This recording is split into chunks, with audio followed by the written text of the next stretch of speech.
you know, I've been obviously watching what some of you guys have been doing, and obviously I've got nothing to offer, but I thought I would just do a Q&A about sort of like me, and I'll take you through sort of like how I started and bore you senseless like that.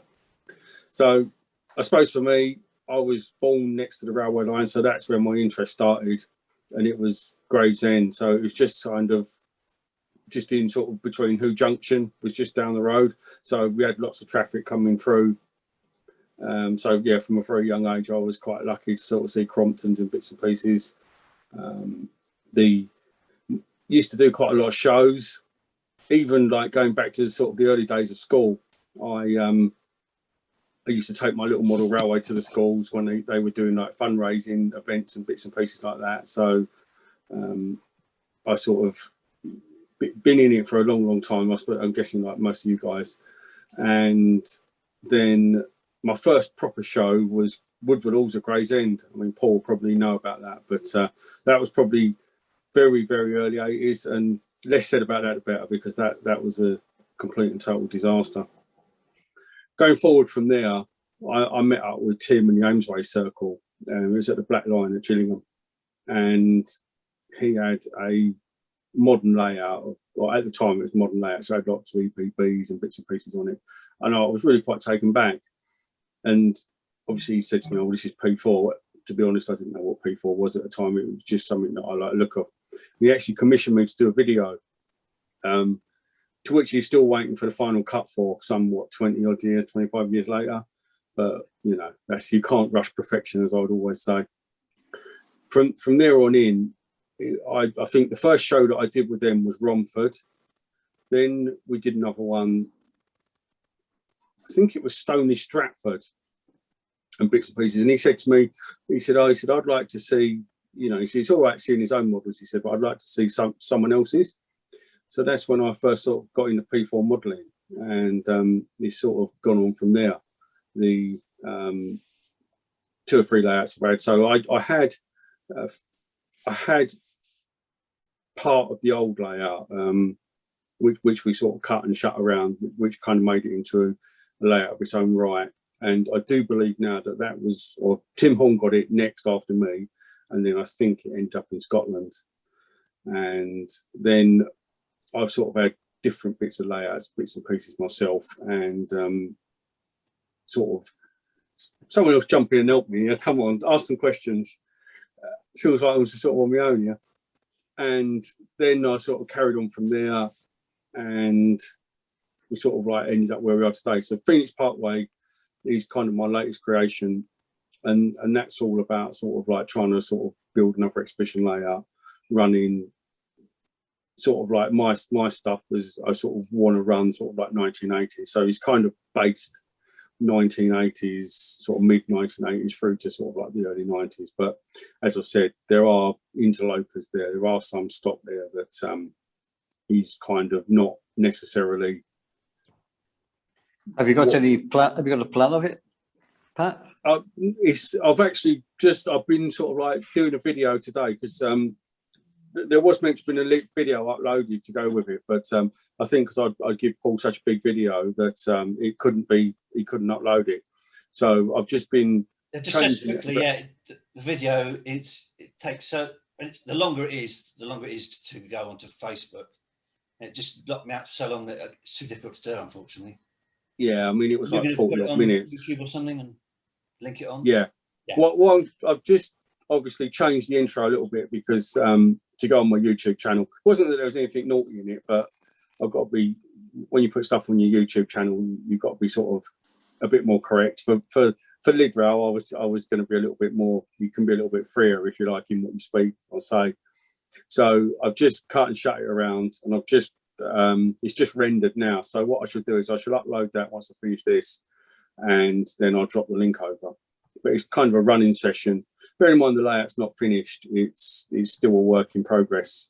I started it back in 2017, got Mr. Horn's baseboards, and then we sort of went from there. There was a little bit of a delay in the start because of I had works and bits and pieces. I had an extension built in a house, and the layout sort of got sort of dumped in the corner effectively. And then once I'd cleared some space in the shed, I was able to put the boards up and start work. And I bought a roundy layout secondhand, which I intended to use. But when I moved, I couldn't take it with me. So I was able to cut most of the point work off of that, which I've reused for Phoenix Parkway. And I said, that's where the Phoenix come from. It was a rising of the ashes of the old point work. It would be nice to have the skills and bits and pieces to actually sort of try and build your own point work, but it's always been something I've shied away from. But perhaps one day I shall build a point. I know that Phil's built a fair few in this time, but you know, it comes with experience. I'm quite humbled to be here today because there's obviously a lot of other fine modelers, far more experience than me. But it's how you learn, isn't it? Were you lip reading there? It's easy, Pat. Of course it's easy. How many points you built then, Phil? Oh, I'm probably into triple figures. Oh, Jesus. With Calcutta and the early layout and the EM gauge layout. Crikey. It's a lot cheaper to be building your own points than it is to be buying them. I mean, if you can find a kit these days, you're paying sort of like 50, 60 quid for it. You know, to build one yourself, you know, what, £5 a kit? £5 to put a point together, Phil, for the bits? Yeah, the problem is, though, that you've got to shell out with the tools. You know, it's like the tool for the V crossing the bits. Crossing to file that at the right angle. I mean, all the jigs and things. Jigs, yeah. Yeah, I mean, they're 35 quid each these days. They're not cheap. But then what is cheap these days? I mean, the Loco's 250 quid. So what is cheap these days?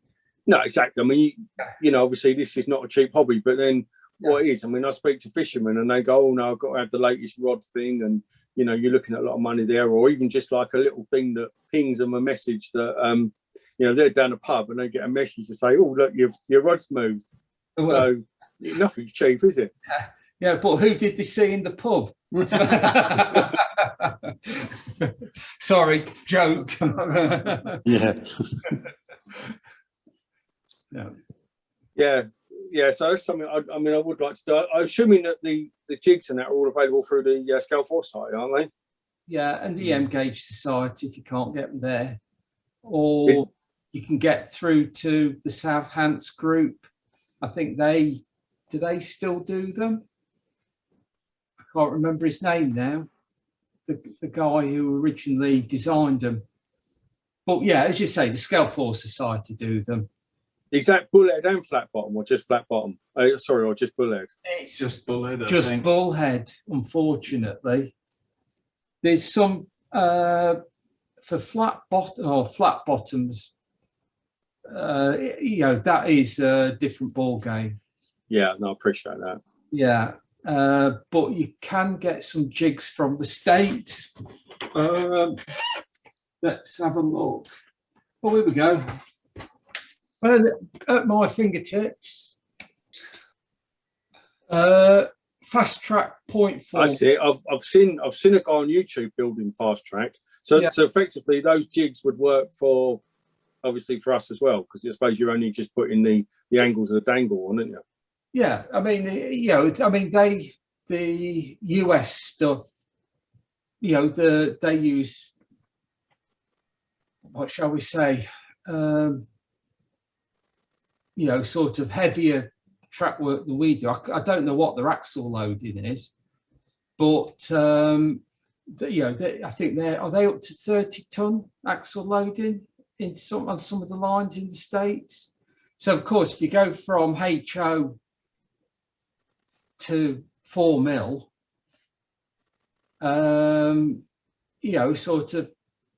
it works out about the same size.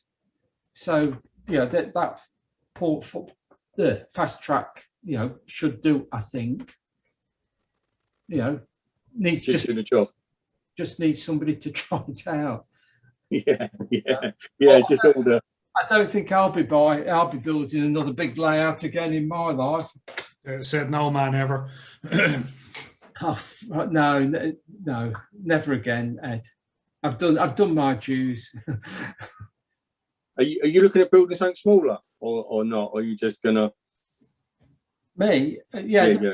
there's something on the go that's smaller, but if I've had to put it on hold for the past 12 months. Yeah, fair enough. With various things. Busy life being a manufacturer. Yeah, I mean, writing instructions takes the time. What's that for idiots to understand? Well, Yes. Yes, yeah.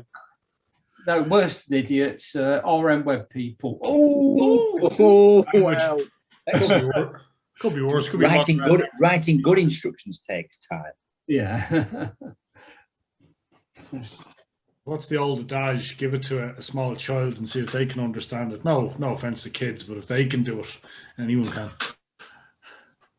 Yeah, okay, yeah, fair enough. Oh no.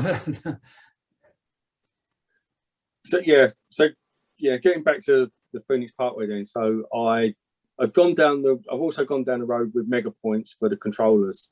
And that was a decision really that was because the boys, the Wirral group was into mega points or they are into mega points.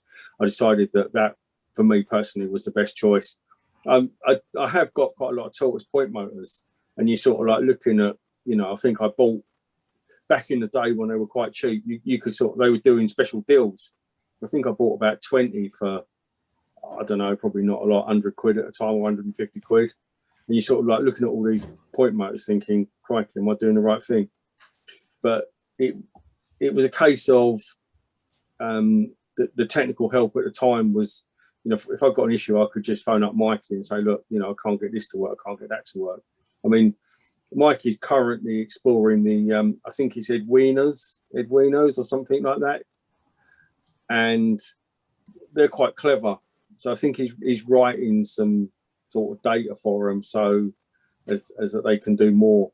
So there's a lot to come out of that if that's the road you want to go down. I'm guessing that, whatever point motors you use, if you're going to go down a digital road, you can get most of these things to talk to each other eventually by some means or another.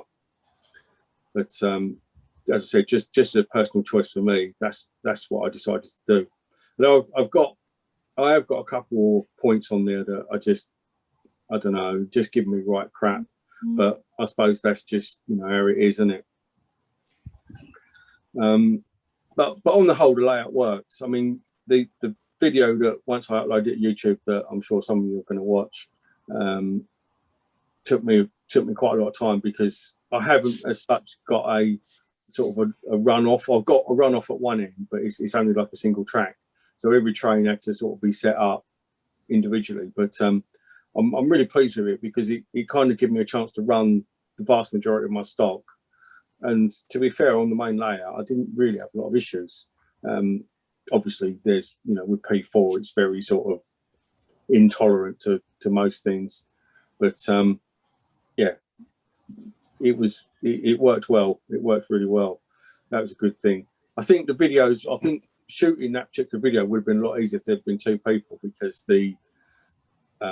having to I think Paul had said something along the same lines that it's okay when it's someone else driving, but when you're sort of like driving, videoing and trying to make sure that nothing major is going to happen and keeping everything to yourself is not always the easiest thing. Another thing that it highlighted was perhaps I won't say lack of locos, but the amount of locos that I need to sort of get on and finish. I was kind of like doing body swaps in the end, so I was sort of using like one chassis and just swapping over bodies. Or did I just say that out loud? Or I didn't mean to. So it's a good idea. Well, yeah, apart from the one I used for it didn't have sound on it. But fair enough. Yeah, it's just, as I said to Paul, you get to the point where you can spend so much time sort of like concentrating on one entity that everything else sort of goes out the window.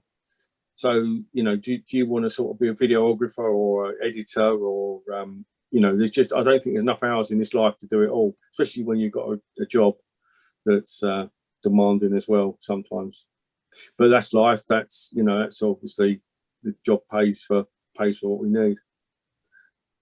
But yeah, I also must say that I think if I'd have met Paul in the early days and sort of like as I did with Tim, sort of got involved with it, I would never have gone anywhere near P4. Wouldn't even have known what it was.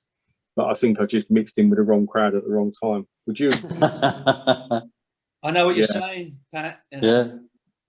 Yeah, had that had been Tunbridge West Yard on that fatal day, things could have been very different. Yeah, that's true. That's very true. But it wasn't to be. But I'm not sorry. I mean, obviously P4 is a more expensive sort of the side of the hobby because you've got to change all the wheels, and sometimes changing the wheels isn't as easy as just like throwing a set of wheels in. Curascow have sort of worked out, and I think Cavalax also have, you know, they've had a really good think about it as well, and so that's a real positive step. But you know, you still get some wagons that are brand new, and you just can't. You just think, why would you have produced a wagon that you can't put a set of 18.83 wheels in? You know, I think manufacturers should be using 26mm axles as standard. But I suppose every penny or every milli, you know, all counts at the end of the day, doesn't it? You know, when you're sort of like making tolerances for 16.5, why would you worry about, oh, well, you know, if we had this little bit of plastic, this little bit more metal over sort of a million bogies, that all costs money, I suppose. Is that a yes or a no? Yeah, it's isn't it? Yeah, I say, yeah, exactly. I suppose, you know, as I said, from sort of a point of view of that, it is what it is. But I suppose then again, if you want to be a P4 modeler, you're supposed to take all that sort of thing in your stride, don't you? What do you mean you're using the existing bogies? Surely you're supposed to, you know, you've got to compensate them. You've got to do all the brass ones. I mean, that's what the likes of fuels companies for, isn't it? He'll sell you all the bits you need to stretch your bogies out. You don't use the existing plastic bogies and stick bits of plastic on it to make it work. What sort of animal's that for P4? I think even I can answer that one. Well, exactly. Because you need springing and stuff in P4. Yeah, compensation. Bogies. Personally, I think compensation can create as many problems as it gets rid of, if you know what I mean. Oh yeah. But that's gone. Not all coaches will, or not all vehicles will need that extra springing, depending on. No, that's when your track's perfectly flat, isn't it? As you'll see from my video, my track is perfect. I can recommend watching this video, and if you look at some of the track, it looks like I've laid the track. Pat, I assume the videos on Pat, there are a couple of YouTube videos under Pat's trains. I assume they're yours, aren't they? They are, yes. Yeah, but I've done a specific I've done a specific video for today. But as I said, unfortunately, we couldn't upload it. But it's ready to go. So as soon as I finish this, what I'll do is I'll put it in there. Then I'll drop a link. I'll drop a link into Lydd or something as to where it is. So by the end of the evening, there'll be another video up, which is like my running session, which is not one I've really done before. So it'll be similar to the video I did for Paul's layout. But it does really sort of highlight some, you know, the undulations within the track. But then I suppose, you know, you look at the prototype, it's not flat. Very true. But it's there definitely are areas that I've looked at with the video, and I thought to myself, crikey, I'm surprised anything runs across it. So, you know, there are issues, but you know, you live and learn, don't you? That's what experience is, isn't it? I mean, this is the first real P4 layout that I built myself from scratch. And as much as I appreciate that, obviously, when you're laying P4 track, you've got to be extremely careful with it, or you've got to get it right. And, you know, I say there are still areas with this that simply aren't right. I mean, originally when I did my baseball joints, it kind of like, there was like a hump, and it literally was a hump. And, you know, everything that went over it fell off. And I was looking at it thinking, I sort of built it up and dropped it down. And you just absolutely can't do that. You know, stuff has got to be as flat as you can make it. But, you know, I probably shouldn't be saying this because I'm supposed to be, you know, oh yeah, you're P4 modeling, you're meant to be, you know, You meant to be better than the best, don't you, Phil? He's gone to sleep. But you know, Pat, I'm letting you talk, but you know, if you think that negative things are going to happen.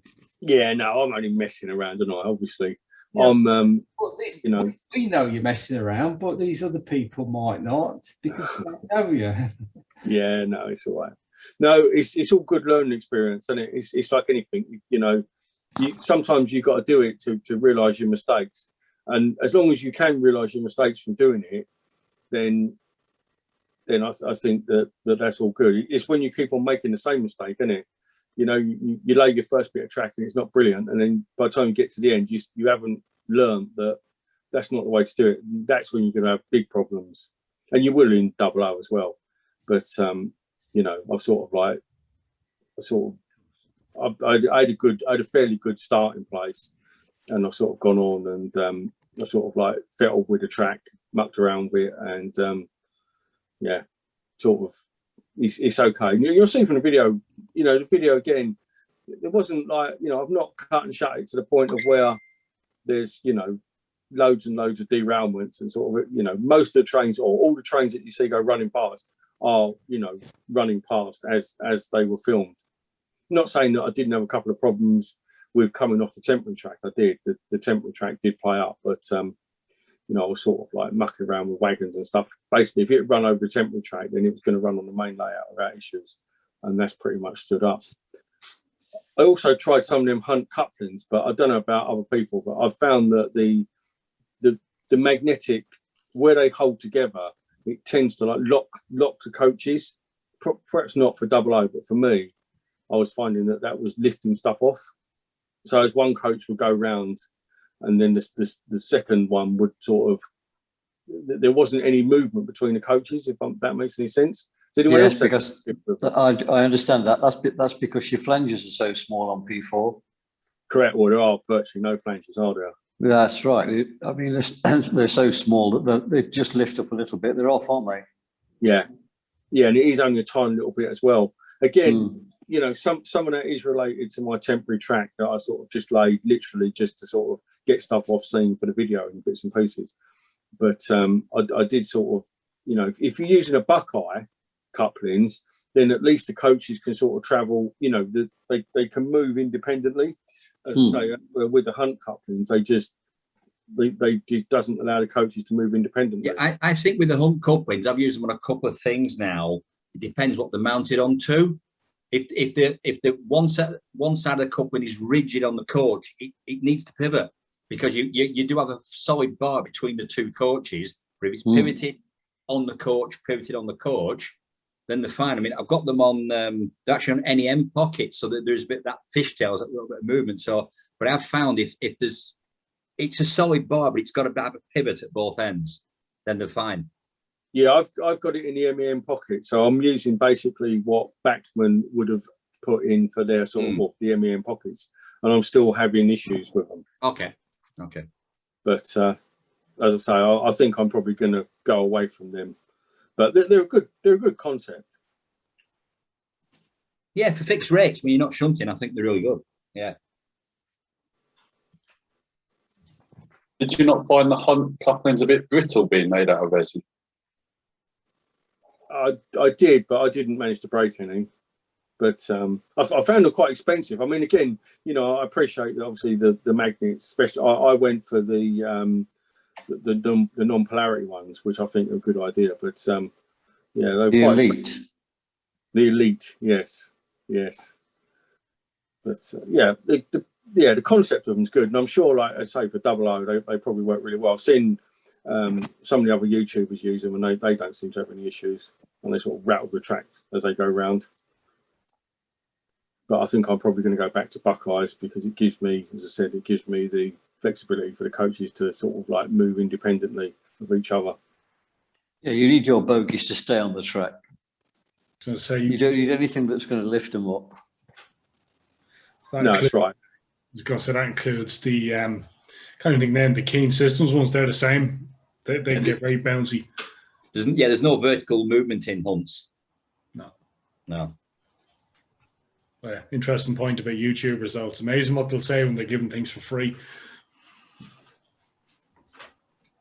Yeah, I mean, obviously, my channel's nowhere near getting anything for anything at the minute, and I'm not really, that sort of thing don't interest me. Even like for adverts, not on the channel I've got now, but I had a channel previously. There's one that's just called Pat Strange UK, and back in the early days, I got sort of like a message from from YouTube to say, did I want to go with sort of like adverts, but. And back then, adverts were sort of worth something. I think these days they're not. And I didn't because, I just can't stand watching adverts. I think that it's not fair on people. So I declined. But unfortunately for me, I'd lost the login for that channel. That's why I had to start a new one. And I'm up to the great amount of 300 subscribers. And I'm just like, I look at other people's channels and I think, what are they doing that I'm not? You got someone that I'm not going to be derogative to anybody, but you look at some people's channels and you think, yeah, but my channel's better than that, and they're sort of like got considerably more subscribers. But maybe it's the personality as well. The way that people come across. I don't know. A little bit of luck, a bit of advertising. Well, you see, don't forget as well. I'd say well, I'm not going to quote percentages, but an awful lot of model road people, it's buy, take out of box, place on track. Just converting, weathering, repainting, rebuilding, scratch building, all that's like, oh, we couldn't do that, Like, I'm sure when Mick comes back, the amount of people that come up to him at shows and want to buy the stuff that he's making because they can't make it themselves. Whereas Mick will just say, oh, I'll show you how to make that. You get far more enjoyment out of making it yourself.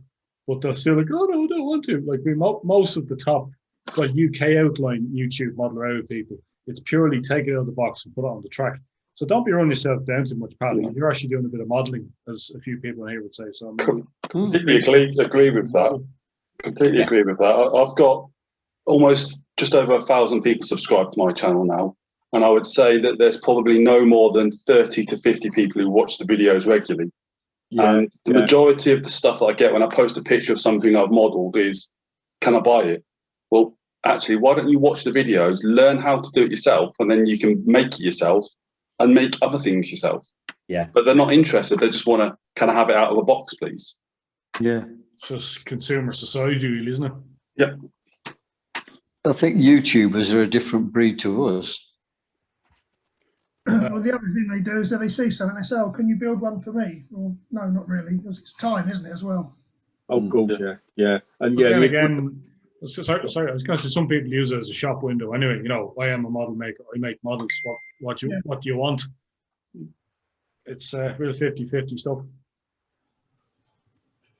I didn't know also whether or not my channel, whether or not the P4 was perhaps people thought that I was elitist. Although you watch my channel, I'm not in any way, shape or form. But some people might see the P4 as trying to be something more than what it is. Like you say, you go back to sort of you get your Hornby, class 66 or whatever, and get it out of the box and chuck it on the track, and away you go. As where for me, it's just not like that. Well, no, excuse me, guys. I'm going now. It's dinner time. I'll be back later. Sorry to interrupt you, Pat. No. You don't have something to. See you later. Ciao. No, I mean, like the problem with YouTubers is the most subscribed person.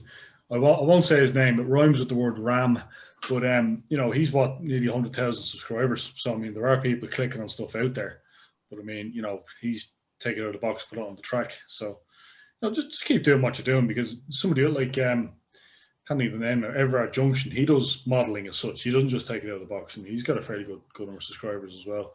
So I mean, have you ever met him, Everard Junction? He's only a young guy.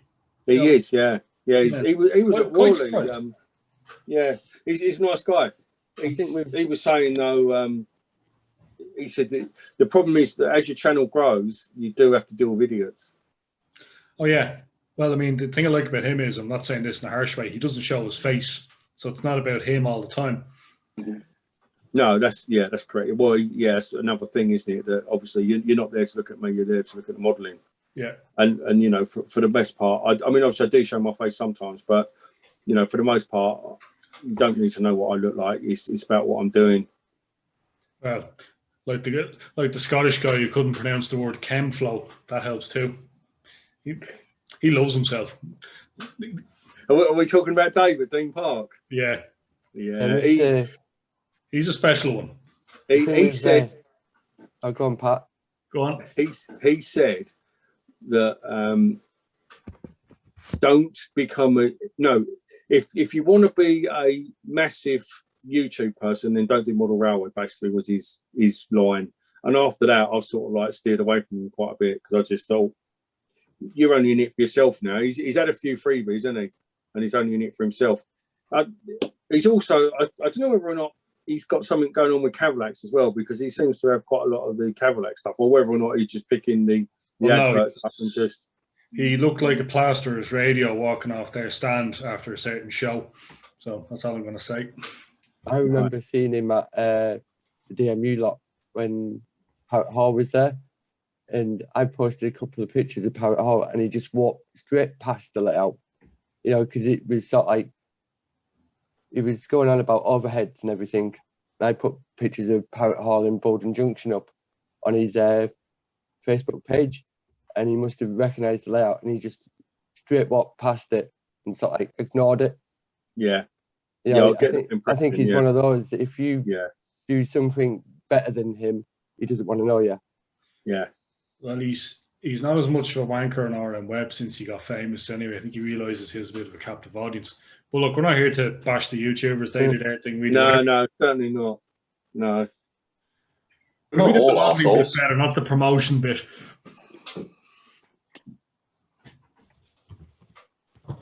No, it's just it's how it is. It's all just it's what it is, isn't it? So, anyway, any questions? You got any questions for me about my layout or about what I do or anything else? I've got a question. How many locos have you got in those boxes above those cupboards? Probably about 20 locos up there, and the rest of it is just stock. Oh, right. I should have put the background on, shouldn't I? I should have found myself a nice background, like the guy with the 73 there. That was nice. They're just for show. I mean, that's not the background then. That's right. This is my trusty tripod for when I do my YouTube on the bench here. So it's. I'll probably sit upstairs later, so my background's a bit more diverse than that one. But I say, don't be they get around, Pat. You're a bit, don't be dismissive of what you do. You get enjoyment out of it. That's the most important thing. Like the fact these days you've online media, you can share it with people. I mean, 30 years ago you couldn't do that. The most sharing you could do was either go to a show or get into like Surveyor Modeler or something. So you don't be running yourself down. As long as you're enjoying it, that's the main thing. That's what's important. I do. I like it. And I'm waiting for the show scene to come back. Really, I mean, I'm waiting to go back to Wigan. Hopefully, I think next year, I think we got about 4 shows. I think we're going to York. I think Perth, Worley, and there was one other. So I can't wait to get back to the shows. I do like meeting my public. Meeting you as well, I'm sure. I didn't know whether or not to go. I'm sort of contemplating whether or not I want to go to Worley this year if it's on. It's going ahead, but I don't know. No. I think public. We've spotted with this with the Irish show over here. Public confidence is going to be your biggest problem. Nothing to do with the shows, the layouts. People come and just are the public going to want to come? That's the problem.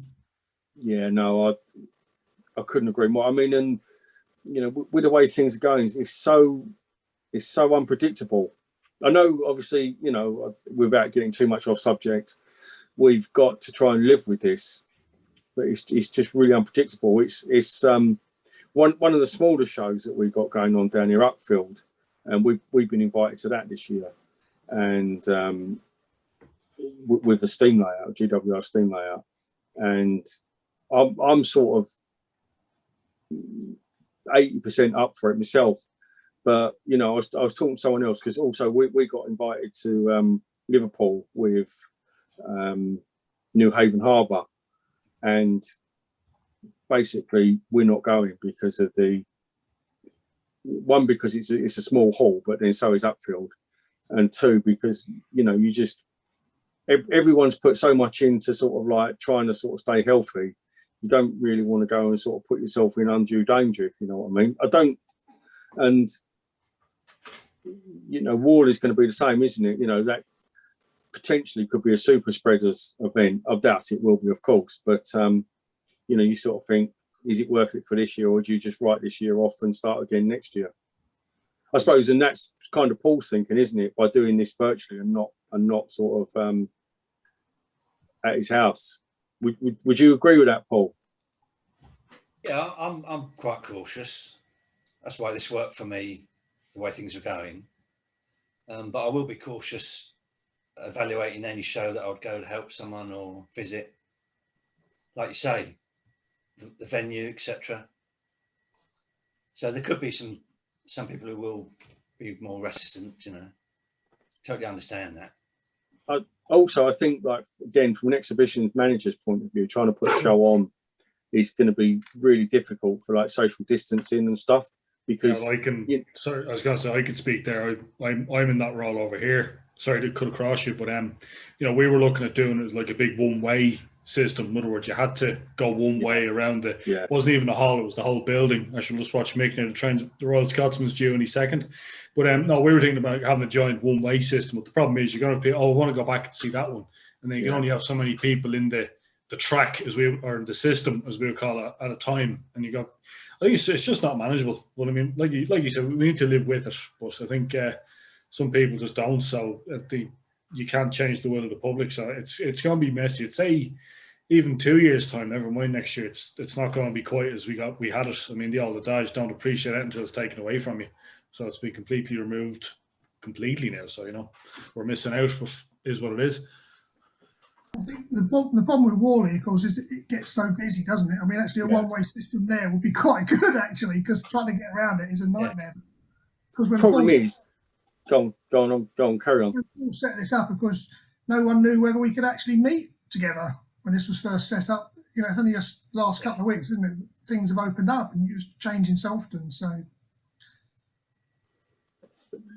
again, with Wally, you got the backman stand. Well, you know that's like a scrum down at the best of times when the show opens, and also you got your favourite layouts. People, sometimes that's like, I mean, when we was up there with Barnyard, it was like 4 deep most of the time, and you sort of think, crikey, from a social distancing point of view, people are not going to want to sort of just spend sort of 5 minutes looking at layout, especially if it's one of their favourite ones. So it's difficult to try and work that one, but like I say, it is what it is, and I don't think this is going away anytime soon. So we've all got to try and do the best we can under the circumstances without causing too many more problems. I always said about Warley, if you want to buy stuff, go on Saturday. If you want to go and look at layouts, go on Sunday. Yeah, I couldn't agree more. Couldn't agree more. And if you want. Everyone makes a beeline for the stands, don't they, the vice side. So if you want to see the layouts, go first and then go to the stands afterwards because they'll be quieter.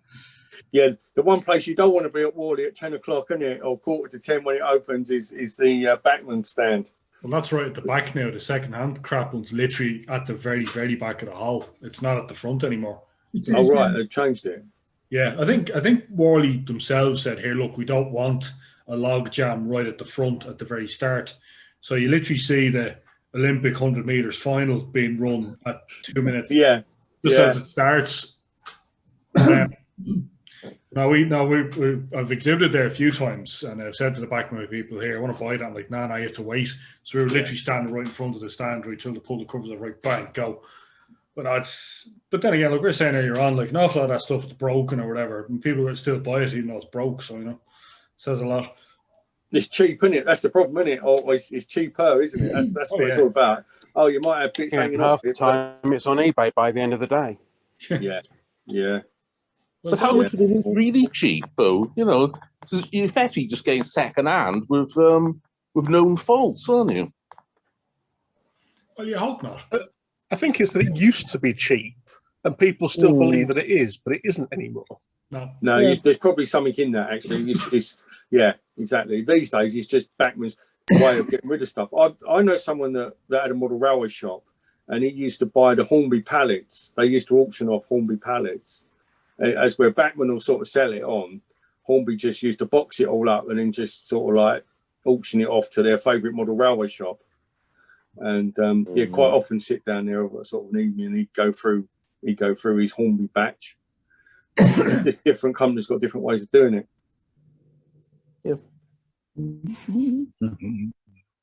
So, anyone got any more questions for me? Keep doing what you do. So I think, sorry, I was saying keep doing what you do as long as you enjoy it. That's what's important. Oh yeah, no, I do, and it's like it's in my blood, isn't it? It's probably in all our bloods, isn't it? So, you know, I'm not gonna give it away. And the social side of it's brilliant. I mean, the boys have all met up today. The Wirral boys have all met up today for the first time in I think about 17 months. So I suspect that, I don't know for sure, but I guess that they'll be out in Liverpool tonight, living the Vida Loco. Yeah, Mick's about to go train spotting live here. Got some live action any moment now. Can just hear it coming. What we got coming? What is it? Pin Mick or Spotlight Mick. 57,601 on the Northern Bell. Right, go on in. Body snatcher. Yep. Pin Mick there, Paul. Don't be quick. Here we go.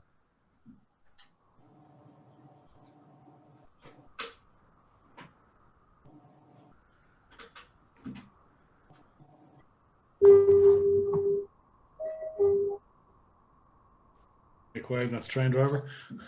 Yeah. That was him passing Lango Station.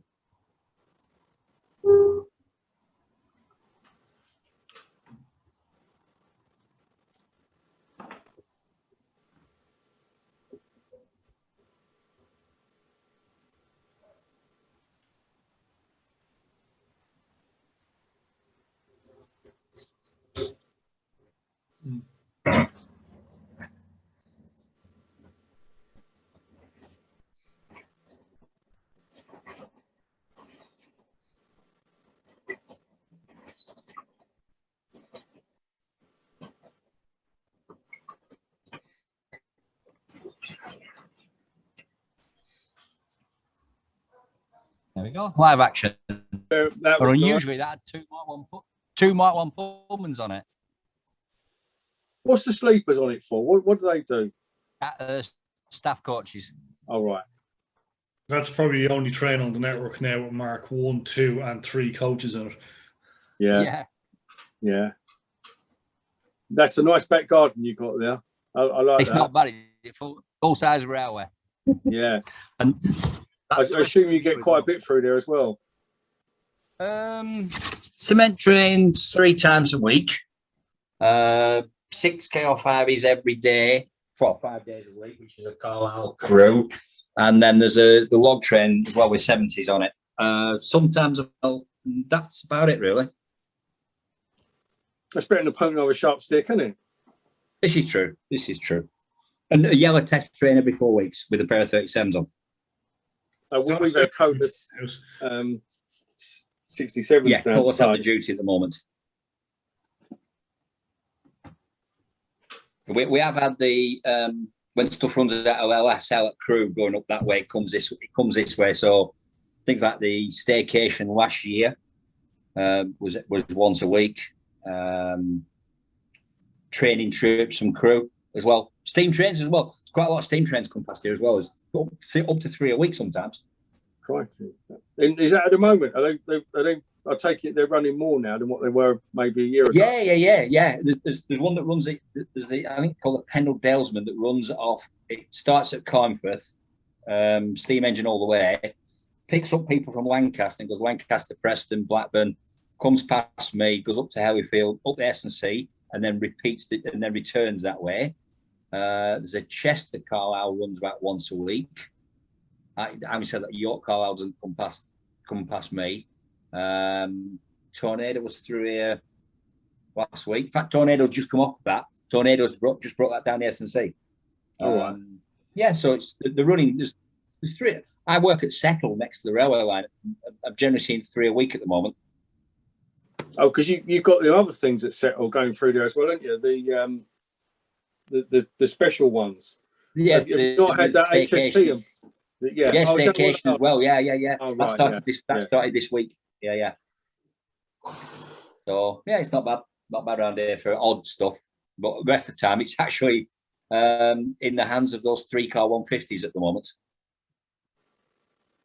Yeah, but even so, it's a bit of variety, isn't it? Albeit, yeah.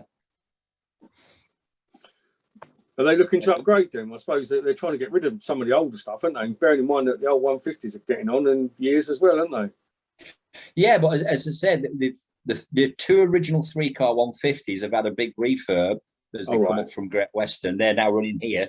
In fact, 002 came past about 20 minutes ago. That'll come back in about 40 minutes. And then they've made up 4 more by using 2 152s and put them into 3 cars. Yeah. So there's 3, 4, 5, and 6. And we need 4 for the daily diagram here. So I generally see 4 out of 6 every day. And then the random 158 on a Dales rail. So good. Yeah. Good. I can't see the railway from here. I can hear it, but I can't see it. Got the Mepham line, or the line that goes through from Rochester up towards Mepham, up Soul Street Bank, and then I've got the other line that goes through Strood and then goes up North Kent towards sort of like through Dartford that way. So Hoo Junction's only sort of 10 minutes from here. Yeah. For me. So I can sort of look on real-time train, see what's happening, and nip over there and get some pictures if I so desire. Or sometimes you miss the trains by about a minute because you get held up where you don't expect to.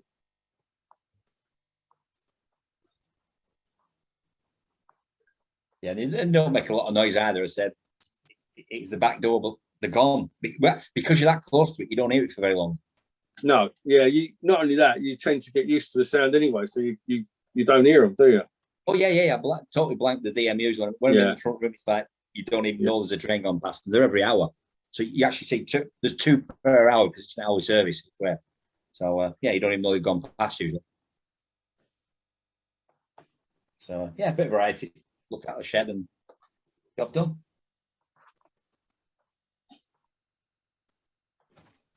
Do you know you showed us earlier your wagons? Yeah. The graffitied. Yeah. I've got one. I don't know if I put it on. It's certainly on my Flickr page, but I've got one of those wagons that's been graffitied with Bart Simpson. Do you want me